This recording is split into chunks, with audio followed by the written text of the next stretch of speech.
Myth-Poster Syndrome. Hello and welcome back to my series Bridging the Gap, where we make functional play guides for players looking to get into Final Fantasy XI Endgame. My name's Myth, and today we'll be continuing our Paladin guide with part 2. This guide will focus on tanking single monsters, such as zone bosses or notorious monsters. We'll cover basic gear requirements, such as Enmity and fastcast sets, as well as Enmity mechanics, and the style of tanking Paladin performs to keep its party safe. Before we dive in, I would like to note that the gear sets that were mentioned in my previous video, where we discussed tanking groups of monsters, will still be needed for tanking bosses. If you need a reminder, those sets consisted of a phalanx set, a tanking and damage mitigation set, and a spell interruption set. Although it is possible to cast uninterrupted with shield block, many bosses these days summon adds. It can be very helpful to have certain mid-cast sets, like Cure, at 102% spell interruption down rate or higher, regardless of if you're tanking one single NM or multiple monsters.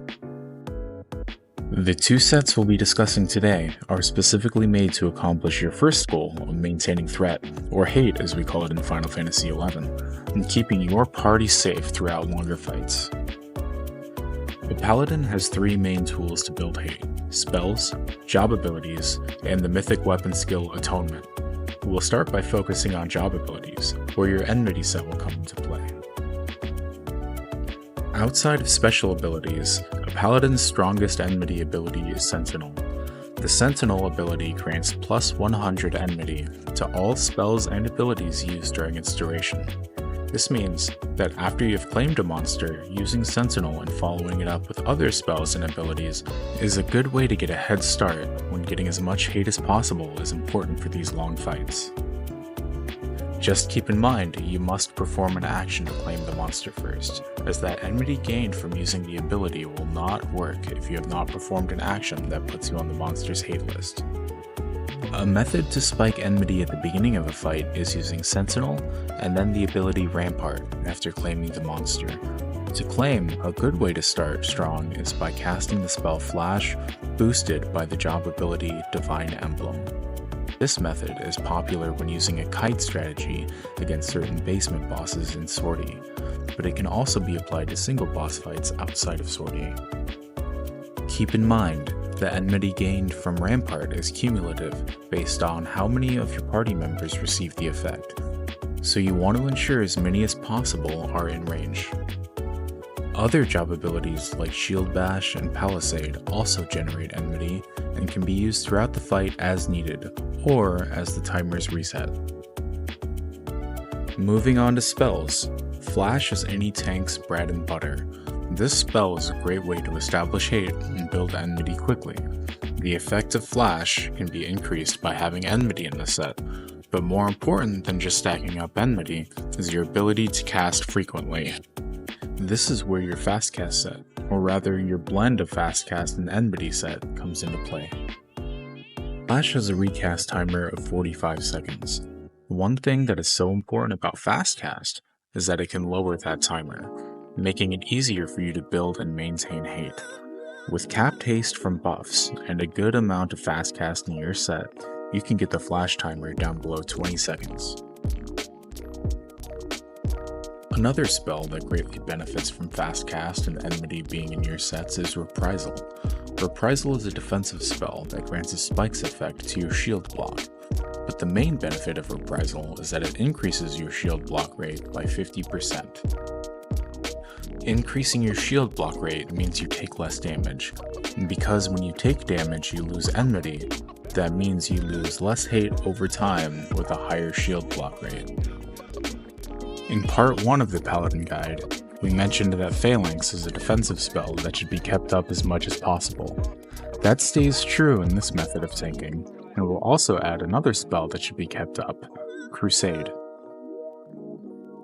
Crusade is a spell that gives enmity plus 30. It is an important bonus to building hate quickly and maintaining it, and also it helps you lose less enmity over time.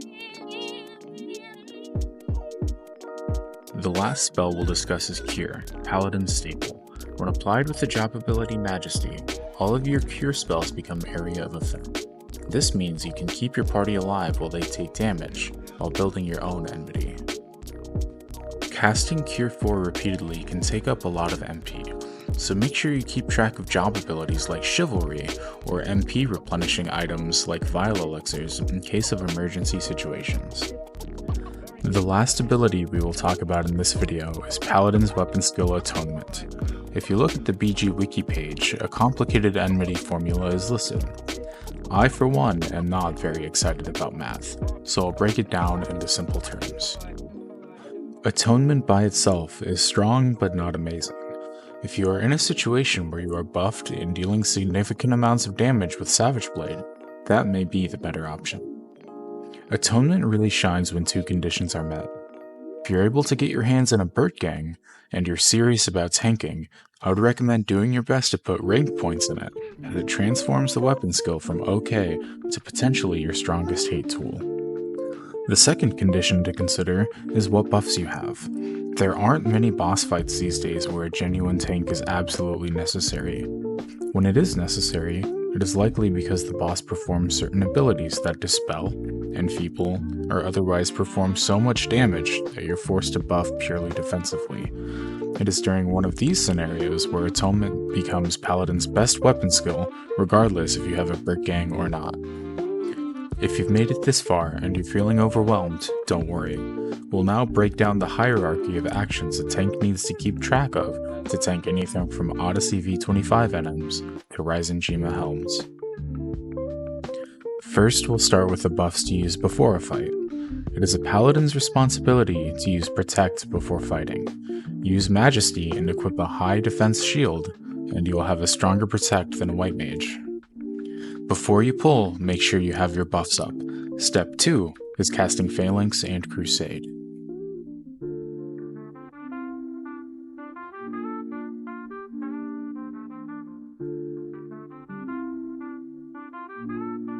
Now that you're ready to initiate a fight, you want to spike hate high as early as possible, and keep it high throughout the fight.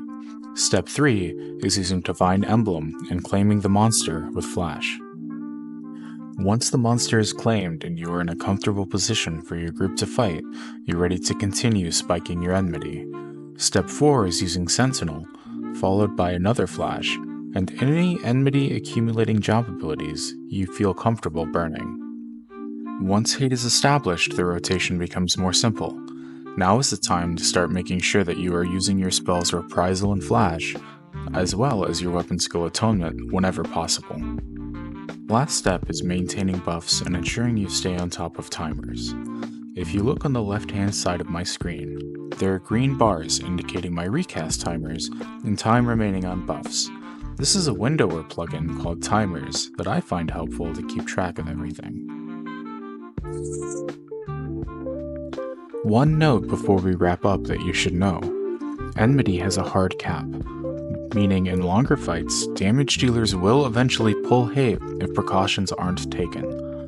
This means that even if you do everything perfectly as a tank, it is a group effort to manage which direction the monster is pointing. Buffs like Adventurer's Dirge or job abilities like Super Jump can help prevent DDs from unnecessarily pulling hate. And remember, if anything goes wrong, you can always just blame the healer.